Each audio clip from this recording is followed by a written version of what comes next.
This week, we're talking about Abram and his conflict that he had with Lot. Now, I've got a couple of slides in here that were specifically for the kids. I'm gonna skip those, and we'll save those for another time. But this conflict between Lot and Abram is not. I feel like it could have happened last week as easily as it happened, 3,000 years ago or so. It's that relevant and that normal a thing. It would make a great episode in Yellowstone. You'd have to swap out the goats and the sheep that Abram and Lot were herding, and instead put in, cattle. But it's the same kind of story. It's a family squabble, and it's over. In a sense, it's over money, it's over wealth, it's over real estate and property. The full story, John read part of it to you today, is that Abram, of course, had, at God's leading, left his home country of Haran and gone to the place God said, go, and I'll tell you when you get there. He got to Canaan, God said, you're there. And God said, I will bless you and your descendants forever, and all the world will be blessed through you. When Abram left his home country, he took with him his wife Sarai, he took his nephew Lot, and their households. There were a lot of other people there, and things had gone very well for them, for both Abram and Lot. They had prospered tremendously, their flocks had grown tremendously, and they had gotten to the point where when they were moving around, there wasn't enough good land for all of the sheep and the goats to be grazed, and so what do families do when there's a conflict? Too often they fight, and that's what was happening. Abram's herders were fighting with Lot's herders, and they were fighting back. Oh, this is our land. No, it's our land. You get out of here. No, you get out of here. And it's that same kind of family squabble. Families, whether it's over inheritance or property or grandma's china or whatnot, families are prone to squabble. And it's not just limited to families we know. It can be neighbors, it can be friends, it can be church folks, it can be people at the local political town hall meeting kind of thing, that squabbles can happen over all sorts of things.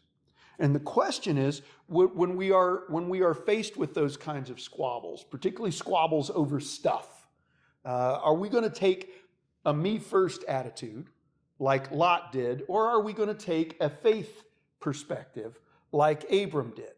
And that's what I want to talk about here this morning, is that difference in perspective and that difference in approach, and really focusing a lot more on Abram than on Lot. Okay, there we go. Get past those slides for the kids. And I want to talk about what Abram did here, because Abram, he became Abraham. He did something very surprising and very unusual. He gave up his power for the sake of unity. And Abram had socially, politically, ethically, in that region, in that time, in that place, Abram had all the power. Abram was the patriarch of the family. He was the elder. He was the patriarch in the region. He had all of the authority. He could have dictated the results. He could have said, Lot, this is unacceptable. Your sheep herders are fighting with my sheep herders. This is not acceptable. You need to take your stuff and go. Take your folks and go. Or he could have said, you know what, Lot, I'm looking at the land and the Canaan and the higher land here. It's rocky. It's not great for grazing, but it'll work. It'll work for you. The Jordan Valley's down there. It's rich. It's lush. It's green. There's some wealthy cities down there. I'm going to go down there because I'm in charge, and you can take the high ground, and you'll be all right, and it'll all be better for everybody if I prosper anyway because I'm the patriarch. He could have made the decision, but instead he gave up power for the sake of unity. And Abram said to Lot, you decide. They went up to a high place. They looked around. Abram said, Lot, you pick. Whichever way you go, I'll go the other way, because we can't keep fighting like this.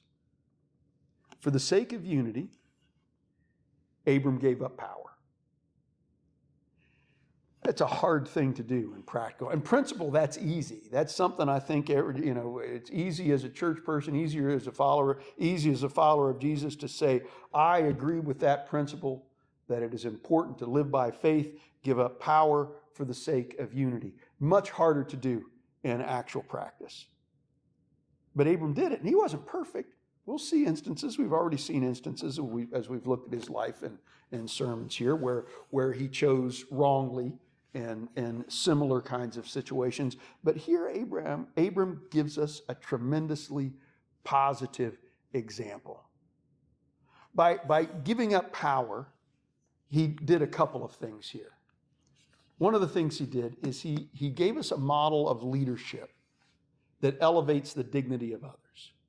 Now, if you've been in any kind of organization for any length of time, whether it's employment, whether it's in church, whether it's at school, whether it's some other civic organization, I am sure you have encountered a leader who liked to make sure everyone knew that they were the leader.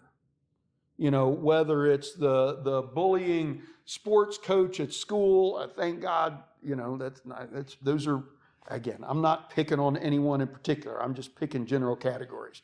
Whether it's the bullying pastor at church, the bullying boss at work, who's like, it's my way or the highway, get out of here. If you don't like it, you can leave, love it or leave it, all of that kind. You can have that kind of approach where the person in charge, where the leader says, my way or the highway, tough. You don't like it, get out. And make sure everyone knows it. And they take advantage of every opportunity to humiliate, embarrass anyone, particularly people that might rise up and challenge their leadership. That's one way to be a leader. Abram chose a very different way of being a leader. Instead of elevating himself and degrading Lot, which he had every right to do because he was the patriarch and Lot was his subordinate. Instead of doing that, he elevated Lot and he humbled himself. In a very real sense, what Abram did here was a tremendous act of humility. He said, I know I'm the patriarch. I know I'm in charge. I know I could dictate the result, Lot, and you would just have to live with it. But I humble myself. I give you the choice. You pick. You pick, and whichever way you go, I will go the other way so that we won't be fighting anymore. So that we can be in peace and we can be in unity together. Abram showed a type of leadership that elevates the dignity of others instead of degrading the dignity of others. What else did Abram do? Abram trusted God over visible advantage. How did he do that? Well, I was going to say it's easy. It was, I'm sure, not easy to do, but we can see it in the passage itself. They're standing on a high place in Canaan. They can look and see the Jordan Valley, where the pastures are fertile. The flooding of the Jordan fertilizes and waters the ground on a seasonal basis, where there are wealthy cities like Sodom and Gomorrah that are prospering financially. You can say, you know what? I can herd my sheep and my goats down there when I need to sell product from them, whether it's milk or whether it's cheese or whether it's wool or whether it's skins, whatever it is. I got these wealthy cities that are right there. There's tremendous economic advantage to being in the Jordan River Valley. Tremendous economic advantage. And you can literally see it. But Abram let Lot pick what was to the obvious economic advantage of whoever was there. Why? Because God had already promised all of it to Abram and his descendants forever anyway. Remember, God had said to Abram, I give it all to you. This is all going to be yours. It's all going to be your descendants. And so Abram could trust that promise of God and say, you know what? Lot can take it for now. That's fine. He can make that choice. He can prosper greatly. But the fact is I'm going to get all of this eventually anyway. I don't need to grasp it. I don't need to cling to it. God has promised it to me. I can let Lot choose it. One day, somehow, it's going to come back as my blessing and a blessing for my family anyway. That is literally living out what the New Testament teaches us when it teaches us to walk by faith and not by sight. When we can see the economically advantageous thing, but for the sake of peace or the sake of unity or for the sake of faithfulness, and we'll see that element come in later as well, we let that go. We pass on that obvious economic advantage, trusting that God will take care of us. And we don't need to grasp it. We don't need to strive for it. We don't need to achieve it. We don't need to live by selfish ambition. Paul said, don't do anything out of selfish ambition, but in everything, humble yourself and consider others as better than yourselves, like Jesus did. And that's what Abram was doing here. Hundreds and hundreds of years before Paul ever wrote those words, Abram was choosing not to live out of selfish ambition, but instead humbling himself, surrendering the obvious economic advantage, and allowing someone else to take it. Now, there's a very real sense here, again, that's a pure act of humility. There's also a very real sense when this is a very pragmatic leadership decision on Abram's part. Because again, he knows God has promised it to him.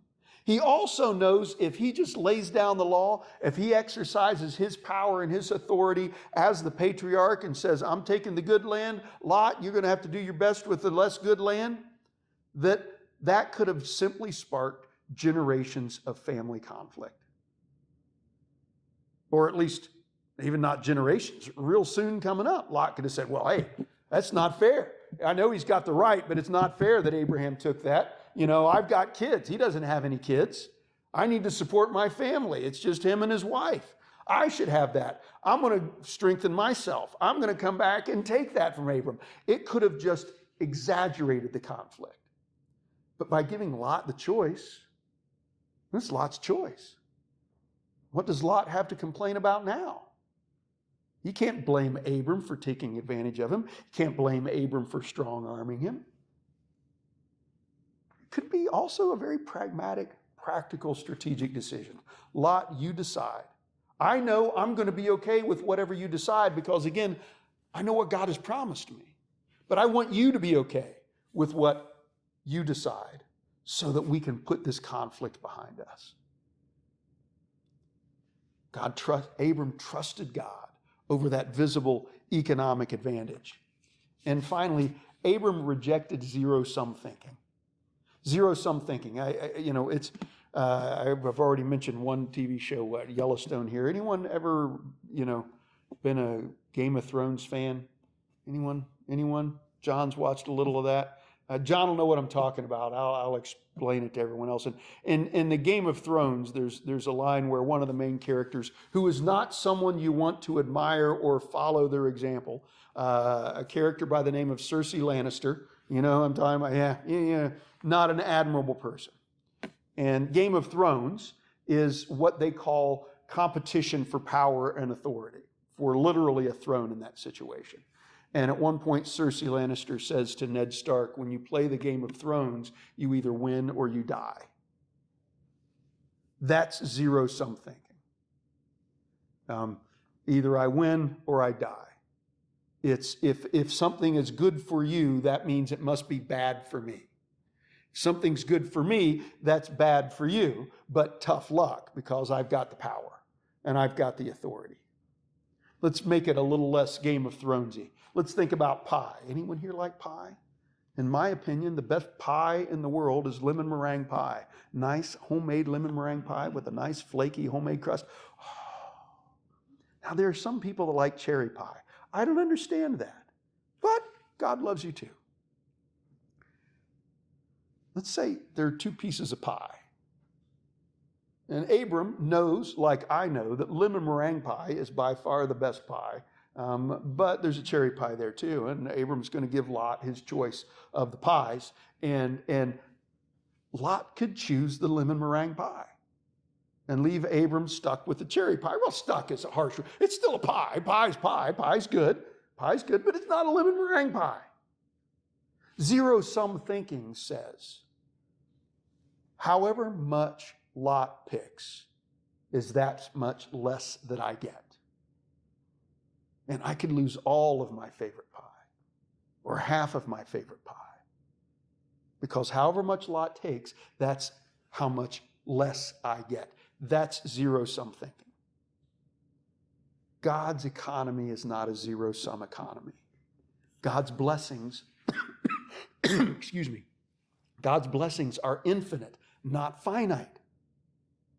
So Abram can look at Lot and say, Lot can pick the better half. Lot can pick the best stuff. Lot can pick that, but that is never going to keep God from fulfilling his promises of blessing to me.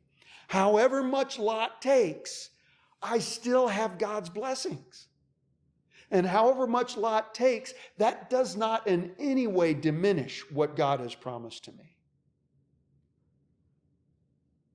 An economy of abundance, not a zero-sum economy, where Lot can take all of the best that he wants, and Abraham can still go, there's going to be more than enough for me and my descendants forever and ever and ever. This is the way Abram approached that decision. And God honored him for it. Soon as Lot made the choice, and Lot takes his household and moves off toward the Jordan River Valley, God meets Abram on that high place and says, Abram, look around. Just like Abram had said to Lot, Lot, look around and you pick what you want. God said, Abram, look around. North, south, east, and west. Now, I'm no expert in geography, but I'm pretty sure that's all of the directions. And God says, I'm giving it all to you, Abram. I'm giving it all to you and to your descendants as a blessing forever and ever and ever.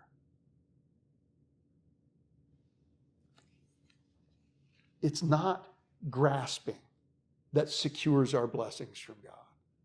It's not manipulation.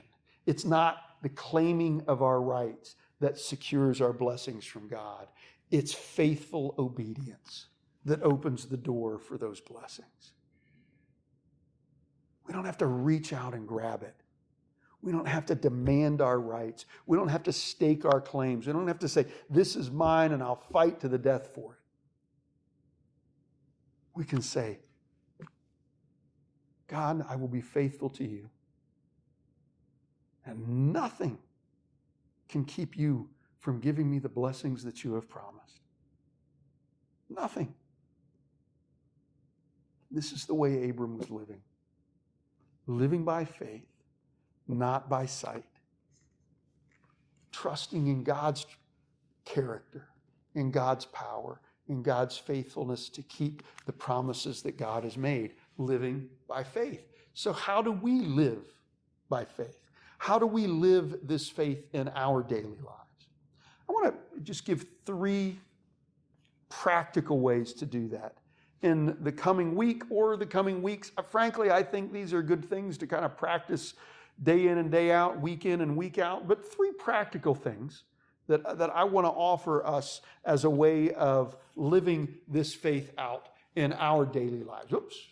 1, this week, identify one conflict where you will choose peace over winning. Choosing peace over winning. Now, it's possible, maybe you're not in a conflict right now. If you're not in any kind of conflict right now, God bless you. It probably won't last forever. You'll probably find yourself in a conflict before too long. When you're in that conflict, take some time and pray. Say, God, can I choose peace here rather than winning? Unity rather than asserting my rights? And I don't know if a conflict is already rising to your mind, and as you think about surrendering your rights to have peace rather than winning, and whether that creates some stress and some tension in your gut, in your chest, in your brain. If it does, just spend some time with God in prayer about that. Say, God, does this tension that I'm feeling just thinking about this, is this because there's something I'm trusting in for my hope and my happiness other than you? Is there something I'm saying, I can't possibly live without that? I have to have that. I have to win this conflict. Or what? Now, I do want to say that this story is not teaching us simply to live passive, limp, doormat kinds of lives. Abram was not a passive doormat for anybody. And not every conflict that we find ourselves in does God ask us to choose peace over winning. Not every Next week, we're going to look, the very next chapter, Abram chooses war. He goes to war. It's a very different kind of conflict, though. And we're going to see the differences and why in one place by faith, Abraham surrendered his power, and in one place by faith, Abraham went to war. There is a difference. So I'm not saying that every single conflict that you're in, you have to give up and surrender and accept peace and unity over winning. But take that conflict to God and say, God, you show me here. I want to be faithful to you here. Is this a place? Is the stress I'm feeling, is it because I'm afraid of losing something that I trust in for my peace and my happiness and my security more than I'm trusting in you?